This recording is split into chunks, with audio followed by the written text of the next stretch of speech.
De manera que cualquiera que comiere este pan o bebiere esta copa del Señor indignamente, será culpado del cuerpo y de la sangre del Señor. Por tanto, pruébese cada uno a sí mismo y coma así del pan y beba de la copa, porque el que come y bebe indignamente sin discernir el cuerpo del Señor, juicio come y bebe para sí. Por lo cual hay muchos enfermos y debilitados entre vosotros, y muchos duermen. Si pues nos examinásemos a nosotros mismos, no seríamos juzgados. Mas siendo juzgados, somos castigados por el Señor, para que no seamos condenados con el mundo. Seguimos hablando sobre la cena del Señor. Tanto anhelo ese tiempo de comunión ahí en su mesa que ayer André me comentaba un sueño que tuvo, bastante llamativo el sueño, y yo le decía, mira, yo soñé con que estaba celebrando la cena del Señor. O sea, la primera vez que sueño con celebrar la cena del Señor. Ese es mi anhelo. El domingo pasado vimos dos aspectos que nos faltaban ver de la comunión. ¿Recuerdan cuál era? Hace 2 domingos vimos el pasado y el domingo anterior, ¿qué vimos? Presente y el futuro. Vimos claramente cómo el Señor sí está presente en la Santa Comunión y que en ese momento de adoración donde, por así decirlo, nos sentamos a la mesa del Señor, tenemos un genuino y real encuentro con Él. Tenemos un genuino encuentro con Él, diferente a todos los demás tiempos de comunión que una persona puede tener. Diferente al tiempo de la lectura de la palabra, diferente al tiempo de la oración, diferente al tiempo del día de ayuno que puedan tener. Diferente, sumamente diferente es sentarse a la mesa con Él. Y terminamos el domingo pasado leyendo un escrito de un pastor del siglo IV, Juan Crisóstomo, y es con ese escrito que yo quiero comenzar ahora esta predicación. Juan Crisóstomo dijo: piensa bien cuán grandísimo honor se te ha hecho, piensa bien de qué mesa disfrutas. A quien los ángeles se acercan con respeto y ni se atreven a mirar por el resplandor que despide, ese es nuestro alimento. Con Él nos unimos nosotros y nos hacemos un mismo cuerpo y una misma carne. Real comunión. Piensa bien cuán grande honor se te ha dado y de qué mesa participas. Respecto a la seriedad y a la solemnidad del sacramento de la comunión, la catequesis Missio afirma: si los sacrificios del antiguo pacto por la culpa, siendo un pacto inferior al nuevo pacto, si esos sacrificios fueron llamados cosa muy santa, según Levítico 7, y el participar en el comer esos sacrificios también fueron llamados así, cosas muy santas, si la Pascua fue denominada fiesta solemne en Éxodo 12:14 y fue denominada Santa Convocación, ¿cuánto más debería ser considerado de este modo el sacrificio del Señor mismo en la cruz y la participación de la mesa del Señor? Si la Pascua fue denominada Santa Convocación, fiesta solemne, ¿cuánto más no debería ser esa forma de pensar la mesa del Señor, la mesa de la comunión? ¿No debería el rito de la comunión ser considerado fiesta solemne? ¿No debería la celebración de la comunión ser considerada cosa muy santa? Cosa muy santa. ¿Qué piensan? Es un rotundo sí, es algo santo. Santo. Pablo ciertamente lo consideraba así, por eso vamos a volver a leer el versículo 27. Y este era el concepto de Pablo de celebrar la cena del Señor. De manera que cualquiera que comiere este pan o bebiere esta copa del Señor indignamente, será culpado del cuerpo y de la sangre del Señor. Sumamente importante era para Pablo. Vas a ser culpado del cuerpo y de la sangre del Señor. Por tanto, pruébese cada uno a sí mismo y coma así del pan y beba de la copa. El que come y bebe indignamente sin discernir el cuerpo del Señor, juicio come y bebe para sí. Por lo cual hay muchos enfermos y debilitados entre vosotros y muchos duermen. Si nos examinásemos a nosotros mismos, no seríamos juzgados, mas siendo juzgados, somos castigados por el Señor para que no seamos condenados con el mundo.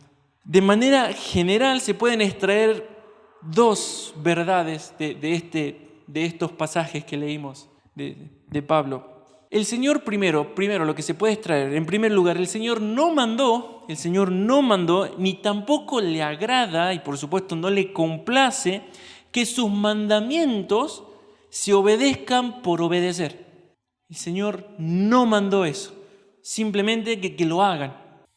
Es decir, lo que la iglesia hace al reunirse a dar culto a Dios es darle alabanza, es darle adoración del corazón por medio de obedecer sus mandamientos. ¿Me explicó? La adoración sube por medio de la obediencia a sus mandamientos. Él nos mandó a predicar la palabra. Él nos mandó a adorarles en comunión con los hermanos. Él nos mandó a celebrar la comunión. Él nos mandó a hacer eso. La forma que tenemos de adorar es por medio de esos mandatos. Pero existe la posibilidad de obedecer los mandamientos sin que la vida y el corazón estén involucrados. Existe una gran posibilidad de obedecer, de seguir cumpliendo sin que el corazón esté involucrado. Y eso no es adoración. No es adoración. Esa clase de obediencia el Señor lo condena. No es que dice, bueno, ya lo van a ver. Le desagrada de principio a fin. No es el cumplir y mientras vamos avanzando vamos haciendo algunos cambios. Es dejen de adorar así, de adorar así. Jesús dijo en Marcos 7, 6 y 7 que este tipo de obediencia sin el corazón, ¿no? La obediencia externa, es una adoración vana, es una honra vacía. O sea que nos podemos llenar los labios de cuánto te amo, cuánto te adoro, cuánto eres lo mejor de mi vida, no puedo esperar a estar en tu casa y un montón de cosas. Pero si el corazón no está involucrado, o en otras palabras, si eso no fluye del corazón, eso es una honra vacía. Es una clase de adoración que se le da a un demonio y no al Dios vivo. ¿Cuándo han visto ustedes a alguien postrado en adoración a la Pachamama? Porque esa adoración no se le da a un demonio, es simplemente cumplo para que me bendigas o lo que sea por el rito. Hablamos el otro día con Andrés sobre lo que se hace el 1 de noviembre, el 2 de noviembre, la comida de los muertos. Esa adoración sin el corazón es la que le entregan los gentiles a sus dioses. No es la adoración que demanda el Señor de su iglesia. Miren, si quieren buscarlo rápido en Isaías 1:10, lo que dice el Señor respecto a eso. Príncipes de Sodoma, y le está hablando a Jerusalén, le está hablando a Israel. ¿Por qué creen que le dice Sodoma? Son pervertidos, están igual que Sodoma, así los veo yo, están completamente pervertidos. Príncipes de Sodoma, oíd la palabra de Jehová, escuchad la ley de nuestro Dios, pueblo de Gomorra. Ya empieza durísimo el mensaje. ¿Para qué me sirve, dice Jehová, la multitud de vuestros sacrificios? ¿Lo ven? ¿Para qué me sirve a mí eso? Hastiado estoy de holocaustos de carneros y de cebo de animales gordos. No quiero sangre de bueyes, ni de ovejas, ni de machos cabríos. ¿Quién demanda esto de vuestras manos cuando venís a presentaros delante de mí para hollar mis atrios. No me traigáis más vana ofrenda. El incienso me es abominación, luna nueva, día de reposo, el convocar asambleas, no lo puedo sufrir. Son iniquidad vuestras fiestas solemnes. Vuestras lunas nuevas y vuestras fiestas solemnes las tiene aborrecidas mi alma. Me son gravosas, cansado estoy de soportarlas. ¡Wow! Este pasaje es muy, muy claro. Cuando el Señor pregunta, ¿quién demanda esto de vuestras manos? Israel le podría haber contestado, pero Moisés. En la ley de Moisés nos mandas a hacer tal fiesta solemne, en la ley de Moisés nos mandas a guardar el sábado, en la ley de Moisés, Pero el Señor, obvio que Él sabía que había mandado eso, pero no era el simple cumplir. ¿Vieron cómo comienza pueblo de Gomorra, de Sodoma? Su vida hace que estas fiestas solemnes, las que me ofrecen, sean iniquidad. Y este pasaje es muy claro. La iglesia puede transformar una fiesta solemne en iniquidad delante del Señor. No es el cumplir, no es el venir. Esa era la carga de Pablo con los corintios. No es simplemente llamarle Santa Cena a lo que ustedes hacen. Eso no es adoración, no es lo que el Señor mandó. ¿Lo han escuchado? Bueno, hay que seguir. O bueno, no hay quien toque, así que ¿quién sabe tocar el bajo allá? Vení. No es un programa a cumplir. Es una persona a quien adorar. Y el Señor demanda el corazón. Desde ahí Él dice, bueno, empiezo a prestar atención. Pero si no está el corazón, hermanos, fiesta solemne son nuestros ayunos. Iniquidad, son nuestros ayunos. Nuestros tiempos de oración, iniquidad. Nuestros tiempos de lectura de la Biblia, iniquidad. Voy a predicar a la calle, iniquidad. Le predico a un compañero, iniquidad. Porque es el corazón lo que hace aceptable el sacrificio. La segunda consecuencia de este tipo de servicio a Dios, lo segundo que podemos ver es que las consecuencias de este tipo de servicio a Dios son terribles, sumamente terribles. Tenemos que esforzarnos a dejar de ver al Señor como el pura gracia, el paciente y el lleno de amor. Siempre hemos criticado iglesias que hablan de cuánto te ama el Señor y el Señor te perdona y todo eso. Pero desde nuestro lado llevamos la gracia a un sentido o a un lugar completamente extra bíblico. Donde, la gracia, el Señor lo cubre, ¿no? El Señor perdona, el Señor sabe que te cuesta, pero llevamos y nos pasamos el tiempo hablando de la gracia, y nunca obedecemos o nunca cambiamos. Es necesario entender que nuestro Dios, como cantamos hoy, es un Dios, ¿cómo? Santo. Es un Dios que es fuego consumidor. Dios de las venganzas, comienza orando un salmo. ¡Wow! Dios de las venganzas.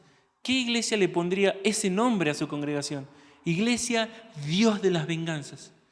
¡Wow! Porque, ¿qué es lo que más llama a la gente? Iglesia, familia victoriosa. Iglesia, Dios es el pan de vida. ¿No? Algo así. Tenemos que comprender que Él es un Dios santo. ¿Quién está tocando el arca de Jehová? Cayó muerto. Él es santo. Para tener un ejemplo de lo terrible que pueden ser esas consecuencias de ofrecer una adoración al Señor, después pueden leer Apocalipsis 3, del 1 al 6, es un mensaje del Señor a la iglesia de Sardis. Uno de los aspectos a tener en cuenta para determinar cuán importante y cuán solemne es la comunión es justamente ver las consecuencias que produce el hacerlo mal. En estos pasajes que vimos de Primera de Corintios, las consecuencias son muy claras. Versículo 27, seremos culpados del cuerpo y de la sangre del Señor. Versículo 29, comemos y bebemos juicio para nosotros. Esas dos cosas se expresan en la congregación por medio de enfermedades, debilidades y muerte. Muerte. Así que podemos ver que el Señor le otorga un valor muy alto y una solemnidad muy grande a la Santa Comunión. Tanto para que Él decida enfermarte o decida acabar con tu vida. No se debe tomar con ligereza la celebración de la comunión. No se debe tratarla como un acto más que la iglesia hace. No es algo así nomás. Bueno, hay 3 niños y el superlibro. ¿No? El superlibro y ahí vemos, como, bueno, que estén ahí, que estén ahí. No es eso. Al acercarnos a la mesa del Señor correctamente, recibimos una bendición espiritual sin igual. Pero si lo hacemos de manera indigna, recibimos juicio y castigo. Lo que abre la puerta a todos esos juicios sobre la iglesia es participar, como dice el versículo 27, indignamente. Indignamente, la participación indigna de la mesa hace que se abra la puerta a todos esos juicios del Señor. Participar indignamente es lo mismo que participar sin discernir el cuerpo del Señor. Eso está en el versículo 29. ¿Qué implican esas dos cosas? Las vamos a ver el domingo que viene. Sé que les había dicho que eran 3 predicaciones, pero siempre les decía, si el Señor quiere, ¿recuerdan? Si Él extiende la serie, que Él guíe. Pues por ahora hay una predicación más para entender a qué se refiere Pablo con participar indignamente. Es crucial que entendamos eso, porque si no, ¿cómo sabemos si estamos participando indignamente o dignamente?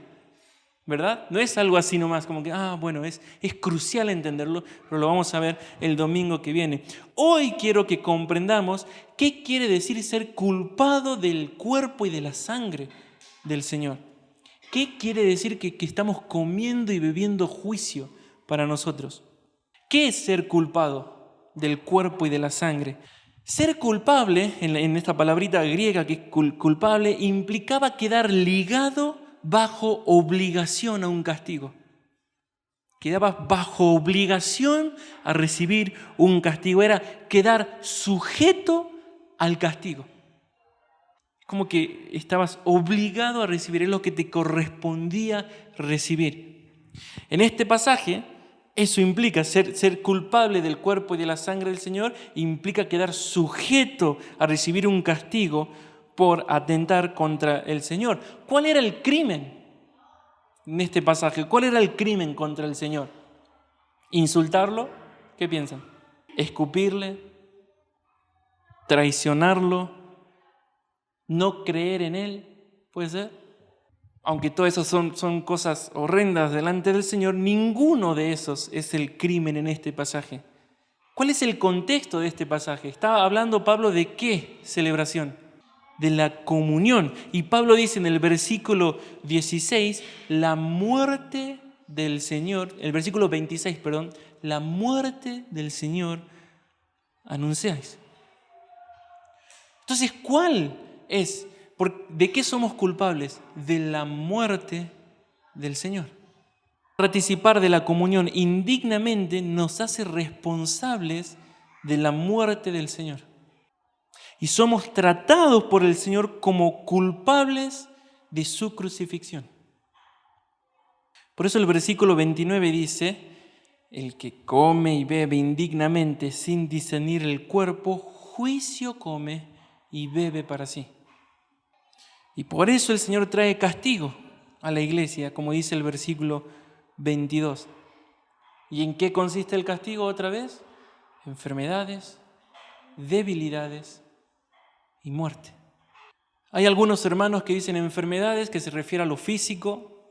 Hay otros hermanos que dicen y debilidades, se refiere a debilidad espiritual. Puede ser. Lo que sí nos queda claro es que el Señor trae juicio. El Señor honra su mesa, hermanos. Recuerden lo que vimos en la predicación pasada, lo que significaba para un judío invitar a la mesa a otra persona. Estás en paz conmigo. Por eso el salmista dice, mi amigo, mi íntimo, el que comía de mi plato, levantó contra mí su calcaña. Se está hablando de traición en el más alto grado. Venir a la mesa era estar en paz, implicaba una estrecha comunión. Sos de los míos. El Señor honra su mesa y los que se acercan a celebrar la comunión tienen que hacerlo con corazón sincero y lleno de amor por el Señor. No debemos acercarnos como Judas lo hizo. No debemos hacerlo. Ayer le comentaba a André que en la iglesia ortodoxa, ¿no?, una de las ramas del cristianismo, todos aquellos que van a participar de la comunión hacen ayuno el sábado. Preparan su vida y su corazón para acercarse a esa comunión con Él. ¡Wow! Yo no digo que vamos a hacer ayuno porque nosotros vamos a celebrar la comunión todos los domingos. Si alguno quiere, sería espectacular. Pero lo que yo quiero transmitirles es la visión que estos hermanos tienen. ¡Wow! Me purifico, me santifico. ¿Vieron cuando el Señor les dice a Moisés, en 3 días me voy a aparecer a ustedes? Manda al pueblo que se santifique, que no hagan esto, que no hagan los otros, porque yo me voy a aparecer. ¡Wow! El objetivo de estos castigos que el Señor trae son para que las personas se arrepientan de ese pecado y participen dignamente de la comunión. Ese siempre es el corazón del Señor. Hebreos 12:20 dice que el castigo del Señor, la corrección del Señor, es para que participemos de su santidad. No es una explosión de enojo y de ira. Te dije que no corras sin una derecha de Federer y mi hijo para allá. No es eso. No es esa explosión de enojo. Sino que yo te castigo y te permito vivir lo que estás viviendo porque te estoy amando. Te está pasando ahora, primero por tu rebelión, pero es lo que te tiene que pasar. Es la forma en que yo tengo de traerte de vuelta acá. Ese es el castigo del Señor. Señor, ¿por qué permites tan dura esta situación en mi vida? Porque es lo que nuestro corazón necesita en ese momento. El Señor jamás hace algo por hacerlo. No se le escapó, no se le fue la mano con el trato a Job, aunque a nosotros nos parezca, wow. Él no tuvo un subidón de emoción cuando le dijo, apártate de mí, Satanás, a Pedro. No, él era perfecto lo que necesitaba Pedro en ese momento. Aunque no lo entendamos, era lo que necesitaba Job en ese momento. Y aunque no lo entendamos, lo que estamos viviendo es lo que necesita el corazón en este momento. Si no, el Señor no lo mandaría. Esa es la forma de castigar del Señor, para que participemos de su santidad. ¿Por qué perdura el castigo? ¿Por qué creen? Por nosotros, ¿no? Jeremías, anda a tu habitación. Jeremías, anda a tu habitación. Ese es el baño, Jeremías, anda a tu habitación. Claro, ¿por qué persiste el castigo? Por la rebelión, por ser duro y no querer decir, tienes razón. Si no hacemos caso a la corrección, si no hacemos caso, si perseveramos en la rebelión, lo único que le queda a esa persona es ser condenada con el mundo. Lo que dice Pablo aquí en el versículo 32. Lo único que le queda a esa persona es ser condenada con el mundo. Por eso el versículo 32 dice claramente, somos castigados por el Señor para no ser condenados con el mundo. ¿Me explicó? Nos castiga para no tener que condenarnos como condenaría al mundo. ¿Me voy explicando? Para eso es el castigo, para que despiertes, para que vuelvas, para que dejes de ofender al Señor. Vuelve al camino, vuelve. Te digo esto para no tener que condenarte. Y así trabaja el Señor. Él en su amor envía advertencias para las que las personas se arrepientan y vuelvan a Él. Todo el tiempo el Señor está haciendo eso. Pasa que somos ciegos y sordos muchas veces. Nos habla a través de nuestro hijo a veces. Nos habla a través de nuestro hermano en la fe, nos habla a través del pastorado, nos habla a través de situaciones, problemas con el jefe, salud. El Señor está hablando, vuelve, vuelve, vuelve. Y lo hace con paciencia y llama y llama y llama. Pero si la persona no se arrepiente, si no deja de hacer lo que está mal, esa persona recibe condenación de parte del Señor. De esa forma trabaja el Señor desde principios de la creación. Lean Job, lo que le dice su amigo Eliú a Job. ¿Por qué estás así? Porque el Señor de dos maneras habla, le dice él. Algunas veces por sueño, cuando una persona se va a dormir, el Señor le revela su voluntad. Pero otras veces lo tira en su cama y hace que su alma desee la muerte. Lo enferma de tal manera para que la persona entienda que está mal. Hasta que venga un elocuente mediador, dice el amigo de Job, y le haga ver a la persona que en realidad Dios tuvo misericordia de esa persona para no condenarlo. Desde Job el Señor trabaja así. Paciencia, pero advertencia, advertencia, vuelve, vuelve. Podemos verlo con Job, podemos verlo con Faraón, ¿verdad? Faraón, cada vez que él endurecía el corazón, venía otra advertencia. Deja ir a mi pueblo, ¿no? Ranas. No, sí. ¿Me vas a dejar ir al pueblo? No, tal cosa. Hasta que llegó el momento donde el Señor dijo, basta, se acabó. ¿Y qué pasó? Lo peor que le puede pasar a un padre. Otro ejemplo lo vemos en Mateo 18, del 15 al 17. Si tu hermano peca contra ti, repréndele a solas. Repréndele a solas. ¿Sí? No pongas en tu estado de WhatsApp, ay, pero el Señor me manda a amar a todos. No. Reprende a solas, porque ella está desobedeciendo al Señor. Repréndelo a solas. El objetivo, dice el versículo 15 de Mateo 18, de esa conversación es ganar a tu hermano. Si peca contra ti, gana a tu hermano. Pero si no te escucha, ¿cuál es el siguiente paso? Toma 2 o 3 testigos. ¿Ven? Otra advertencia. Primero yo. Si sigue rebelde, bueno, vamos 2, 3 testigos. Si no escucha a los testigos, ¿cuál es el siguiente paso? Dilo a la iglesia. Y si no escucha a la iglesia, tenle por gentil y publicano. Quítenlo de la iglesia. ¿Lo ven? Paciencia, advertencia con 1, advertencia con 3 más, advertencia con toda la congregación. Y si ya no escucha a la congregación, es no escuchar a Jesús. No existe la persona que la congregación le diga, mira esto, mira lo otro, y la persona diga, no, yo veo esto. Esa persona no está escuchando a Jesús. Porque la iglesia es el cuerpo de Jesús. Por eso cuando Saulo perseguía a la iglesia y se le aparece Jesús, ¿qué es lo que le dice? Saulo, Saulo, ¿por qué me persigues? Lo que le hacemos a la iglesia, se lo hacemos al Señor. ¿Pero lo pueden ver? Advertencia y paciencia, no hay cambio. Advertencia con 2 o 3, no hay cambio. Con la iglesia, no hay cambio, condenación. Busquen rápido Apocalipsis 2:18 porque este pasaje es clarísimo de cómo el Señor. Les hago leer esto para que entiendan. Desde Job, principio de la creación, hasta el final, Apocalipsis, el Señor sigue obrando así. Apocalipsis 2:18. Escribe al ángel de la iglesia en Tiatira. El Hijo de Dios, el que tiene ojos como llama de fuego. ¡Wow!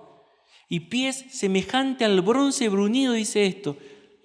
¿Recuerdan? Yo conozco tus obras. No me puedes esconder absolutamente nada, Misio. Yo sé tus obras. Yo conozco tu amor, tu fe y servicio, tu paciencia, y que tus obras postreras son más que las primeras.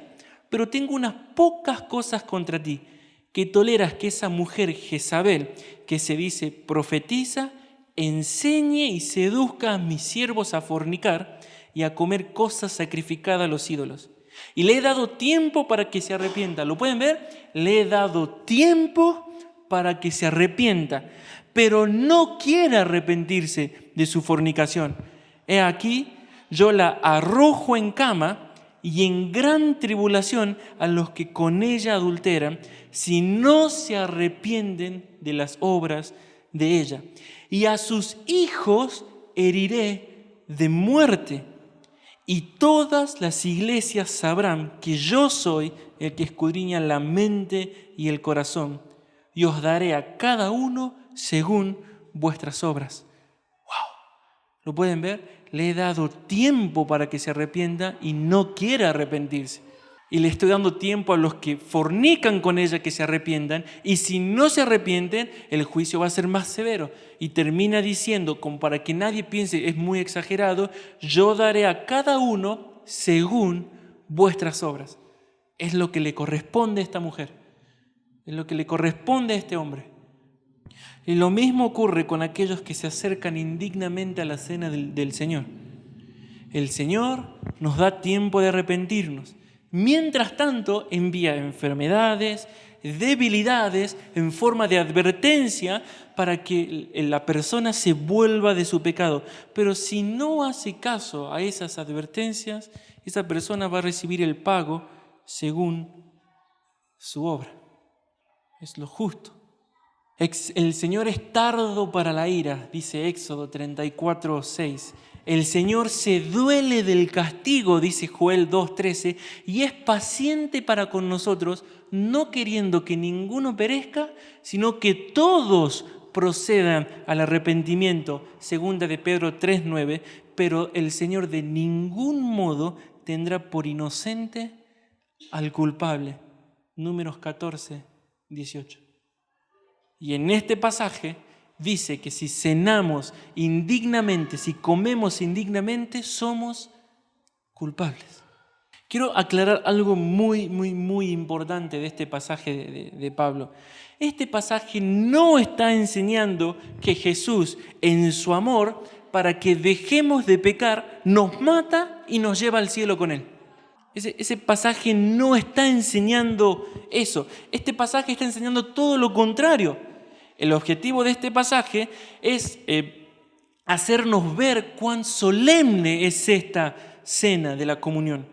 Si los cobardes, según Apocalipsis 21:8, si los cobardes tienen su parte en el lago que arde con fuego y azufre, ¿cuál creen que es el castigo de aquellos que son culpables del cuerpo y de la sangre del Señor? ¿Qué piensan? Este pasaje no está enseñando que el Señor nos castiga con la muerte para no mandarnos al infierno con el mundo. No puede ser, es una burla. Si ni siquiera los borrachos heredarán el reino de los cielos, dice aquí Pablo en Corintios, cuánto menos si uno se emborracha en la cena del Señor, como es el contexto de este pasaje. ¿Qué piensan? Si yo me emborracho sin participar, el borracho no hereda el reino del Señor. Pero si me emborracho con la cena, el Señor me mata para llevarme al cielo. ¿Ven que no tiene... Aparte, ¿qué castigo sería eso? ¿Qué castigo sería para mi hijo si te vas a la casa de la abuela? Mi hijo, castígame siempre, ¿o no? No sé si para la abuela es un castigo o para la tía que anda por ahí. Pero claro, ¿qué castigo es llevarte al cielo? ¿Desde cuándo la Biblia menciona el cielo como castigo? ¿Qué piensan? No está enseñando este pasaje eso, sino qué miedo hay. Me voy con el Señor. No está enseñando este pasaje eso.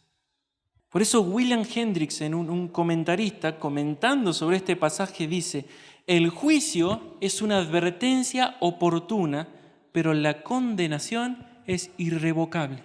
El juicio es una advertencia oportuna, la condenación es irrevocable. Si no hacemos caso a la advertencia que Dios nos manda en su gracia, seremos condenados y pereceremos con los incrédulos endurecidos del mundo. Dios, sigue William Hendriksen, no se complace en la muerte del justo que voluntariamente se descarría. Dios no se complace en la muerte del justo que voluntariamente se descarría y no se complace en la muerte del impío. Dios más bien exhorta a todos al arrepentimiento para que puedan vivir. Es santo. Recuerden que hablamos de la supergracia hace unos momentos. Es aplicada muchas veces en este pasaje. ¿Cómo es posible que alguien pueda emborracharse y tomar indignamente la cena del Señor y el Señor, de forma de castigo, lo envía al cielo? Eso es la supergracia. Eso es llevar la gracia a un extremo extra bíblico. Jamás el Señor premia a un rebelde y mucho menos a alguien que hace afrenta del cuerpo y de la sangre del Señor. Acá no somos tan patriotas, pero vayan a pisar la bandera de Estados Unidos en Estados Unidos. Pues es un pedazo de tela, uno dirá. Es lo que representa, es lo que estás haciendo. Quemen la bandera de Estados Unidos ahí en el Times Square. Vayan, háganlo, a ver qué tal. Agarren un Corán frente a una mezquita y rómpanlo. Y díganle al musulmán, no, pero acá en Liteva te compro otro, o sea, tranquilo, si son solo hojas, ¿sí? ¿Seguro? Si ellos, pecadores, impíos, que no aman al Señor, tienen le dan ese valor a lo que simboliza, ¿cuánto más la iglesia con la cena del Señor, que es la carne y la sangre del Señor?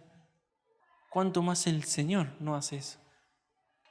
Por eso Micio considera bien cuán grandísimo honor se te ha hecho y considera bien de qué mesa participas. No es algo así nomás.